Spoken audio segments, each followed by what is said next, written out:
look at the word texture. Every letter has a different texture on its surface. Texture means how something would feel to the touch. Your assignment is to do a painting of a landscape and include 5 different textures: a stone wall texture, tall grass texture, barky tree texture, leafy texture, and moving water texture. Look at Level 3's learning goal. I can create visual texture in my painting. So you will need to be able to do Level 2, which says I can explain the difference between visual texture and actual texture. And I can name many different textures. So let's get started there. This is a photograph of a tree. The bark has actual texture. This is a drawing of a tree. The drawing has visual texture. So visual texture looks a lot like the actual texture, but if you were to rub your hand over the drawing, it's not going to feel bumpy like the real bark would. Look at the leaves on this tree. There's all sorts of dark and light shadows and bumpy areas. That's visual texture. This stone wall is made up of real rocks, and each one of those rocks has an actual texture that's rough and hard. Here's a drawing of a stone wall, and you can see they used lines to try to represent that same rocky texture.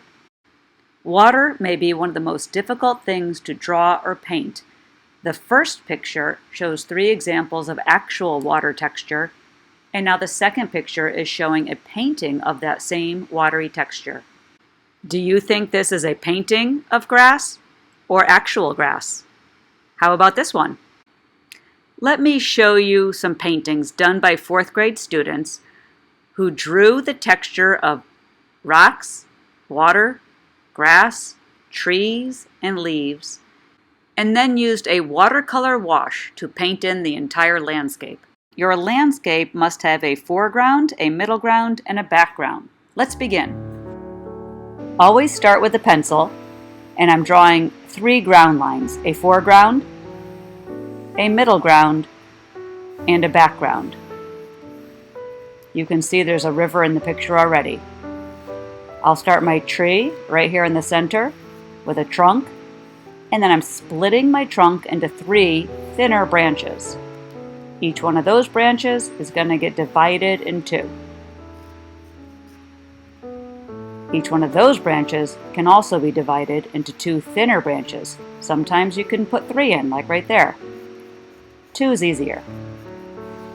When you feel like you have enough branches, we're going to put the leaves on next. And the leaves are something like a cloud, a bumpy, fluffy line that connects all the branches and then goes all the way up to the top of your page, like that. Use an eraser to get rid of all the lines that are in the tree that should not be. Lines from the foreground, middle ground, and background. Now my foreground is going to become a stone wall. Yours could be a field if you like. There are 5 textural items you must include in your picture. I'd like to see a tree with bark, leaves, tall grass, a stone wall, and moving water. Don't make the stones on your stone wall too small. These all need to be painted in and outlined in black permanent marker, so if they're too tiny, it all just looks rather black.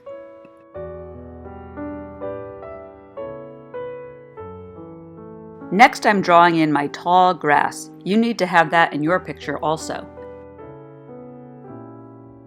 Here I will try to capture the feeling of moving water. Make wavy, horizontal lines that move from side to side and go behind the tree and out the other side.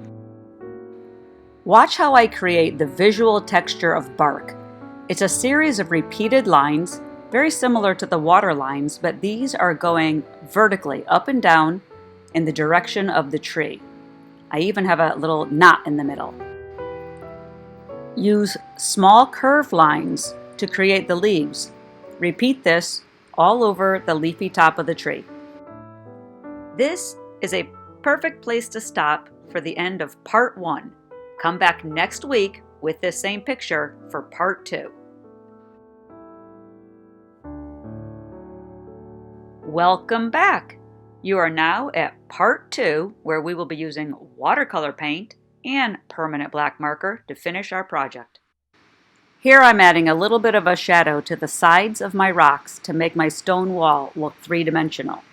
Everything will now need to be outlined in a permanent marker because if you're going to use watercolor paints, the outline must be permanent so it doesn't get ruined with water. The only thing I'm not going to use the black permanent marker on are those shadows I put on my rocks. I don't want to turn them black, but I'll go quickly now and outline everything in a fast forward speed.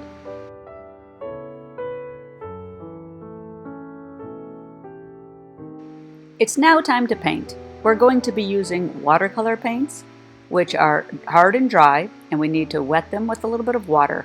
The more water you add, the more transparent the color will become.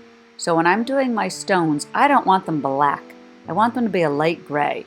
So I keep adding a little more water to my paint to see if I can get it to be lighter. This is looking pretty dark, so I'm going to add more water. I want a light gray that I can spread over all my stones and possibly have a darker gray on the right-hand side where I added the shadows earlier with pencil. I might go back and darken those up.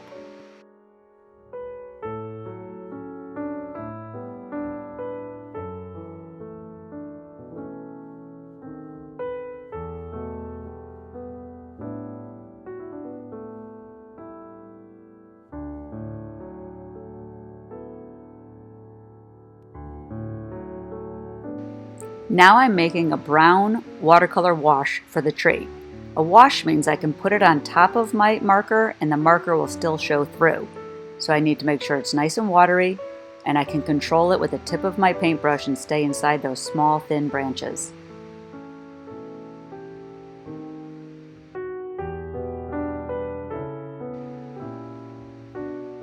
Paintings become a lot more fun if you don't just use the colors exactly as they came out of the tube.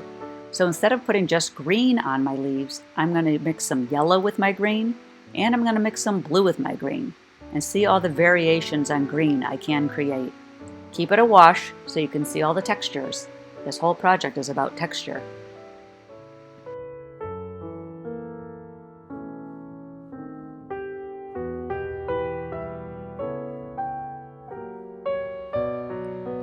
Now I will create a blue and aqua wash for my water. Mostly blue, lots of water to get a very, very light blue, and sometimes a touch of green to make an aqua blue. Let me talk about paint bleeding, especially with watercolor paints because they're so watery. If you have two colors that touch each other on the paper, they will often bleed into each other, which is nice if you're trying to make the colors mix. But if you don't want that brown tree leaking into the blue water area, you're going to need to make sure you wait until the paint is dry, or be very, very careful when you're painting that you don't let the two colors touch. Right now, I'm painting around the negative spaces of my branch with the green mountain color. I added a touch of brown to that so it won't be the same as my leaves. And I'm being very, very careful not to let it touch the brown paint. Otherwise it might bleed together and make a mess. The final step is the coloring of my sky. Since I already used blue for the water, I thought I'd use something a little different this time. Be careful not to let the colors bleed into the tree or the hills, and get every little white spot that you left unpainted. Actually, it's not my final step. I still want to paint that green grass. So I'm going to go back right on top of my black marker line and add some green paint and even some yellow paint so I can get some light green colors in the grass. That really makes it pop right there. Beautiful. Now you've created a painting full of stone wall texture, tall grass texture, barky tree texture, leafy texture, and water texture.